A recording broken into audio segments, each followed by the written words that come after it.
Hey guys, my name is Donnie and welcome back to my workshop. Today is a monumentous occasion because I got myself a TIG welder.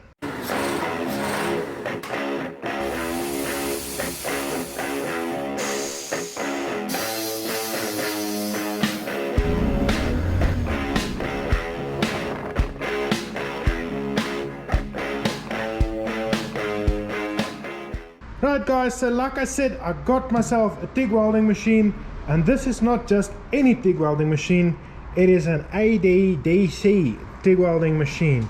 In other words, I can weld aluminium with this thing, which is huge because that is what I'm going to need to weld the Jaguar's body. Now guys, obviously this is not the most expensive welding machine that you can buy, but I did do a lot of research and a lot of due diligence to make sure that I would get the most bang for buck when buying a welding machine, because this is something I've been wanting for so long. Now this welding machine has got every kind of setting that you'll probably ever need as far as upslope and welding amps and downslope and gas at the end and so on is concerned.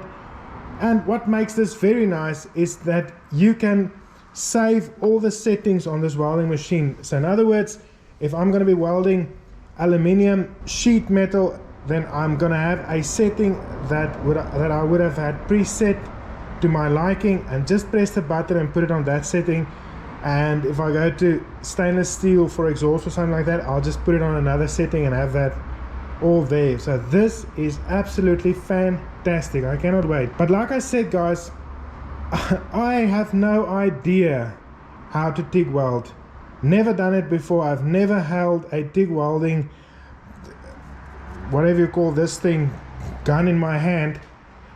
So I am a complete newbie, but that is the nature of how I do things. I love trying everything and I love doing everything myself, and welding this aluminium body together is going to be one of those things that I will have now done for the first time in my life.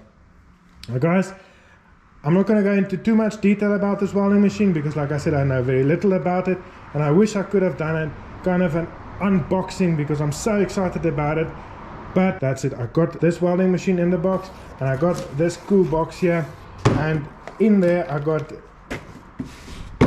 a booklet, and I got the foot pedal and the gun and everything that I'm going to need as far as cups and tungsten bits goes, and the clamps and so on for welding.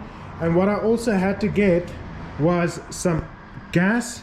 Here in South Africa you can either rent it or you can buy a bottle.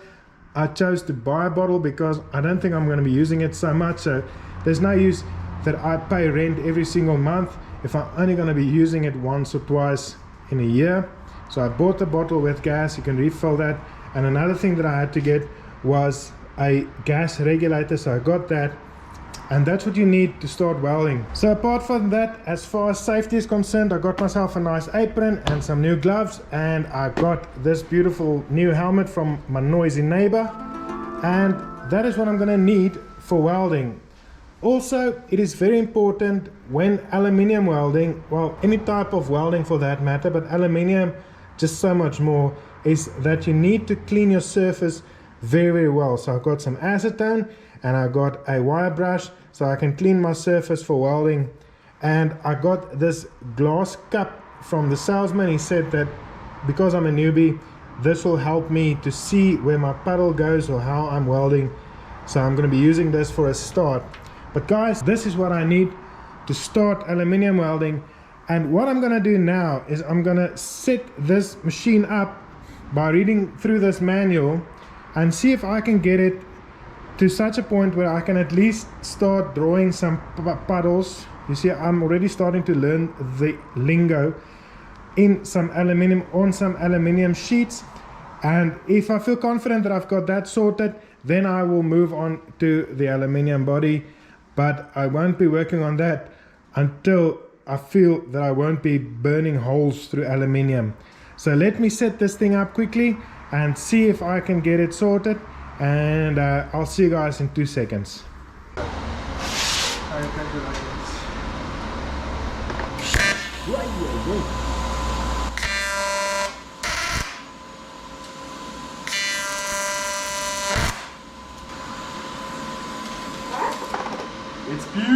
Yay!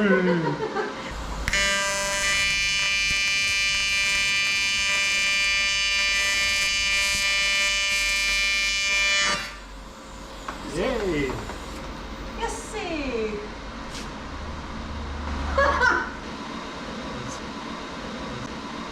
It's welding.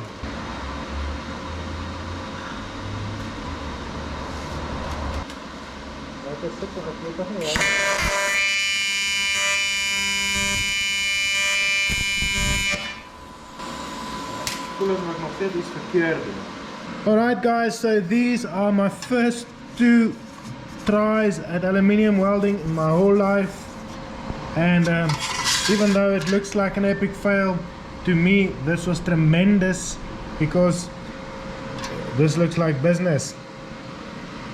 Now guys, I think that this piece of aluminium was very dirty. I did not clean it up properly, and I need to still learn a lot of stuff like balling up the tungsten tip and the cleaning and welding process and the settings on my machine for that. So I'm going to be working on those settings and just giving it a couple of tries and see if I can figure out what works best on this thickness of aluminium and what type of argon flow I need and so on.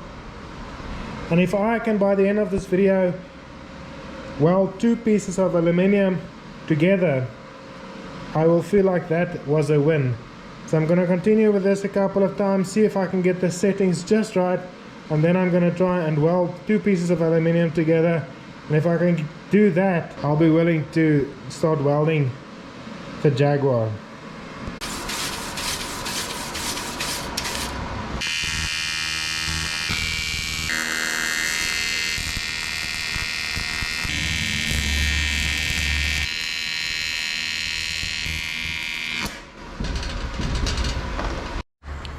Right guys, so I've now tried pulling a couple of beads, and definitely what I found was if you clean the aluminium it makes a huge difference. And I also did change up some of the settings, the percentage of positive to negative on the AC side, and also my flow. I dropped the flow from the argon gas down a lot. But these are just things that I learned off of the internet because, like I said, I'm very much a novice. Now I think I'm at a point where I can at least try and put these 2 pieces of aluminium together. So what I'm going to do is I'm going to clean it up nicely, then I'm going to put them together and tack both sides together, and then see if I can run a bead and make this 2 pieces of aluminium one. And if I can do that, it'll be one step closer to welding the Jaguar.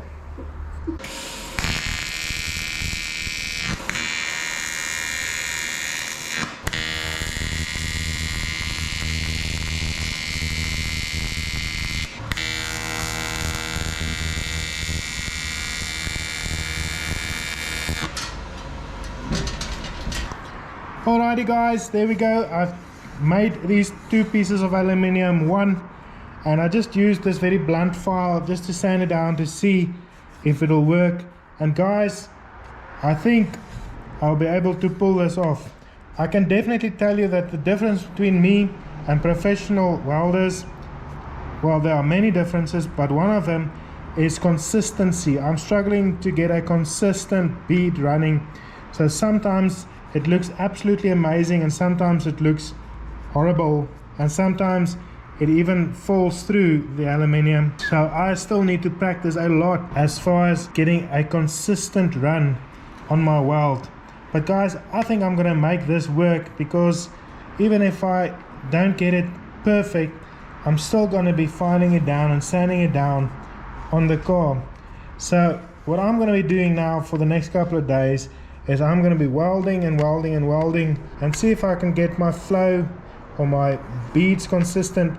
And if any one of you guys have any advice to give as far as setting up this machine and flow rate and so on, or just general welding, I'd really appreciate your feedback and input, because like I said, I could do with all the help that I can get.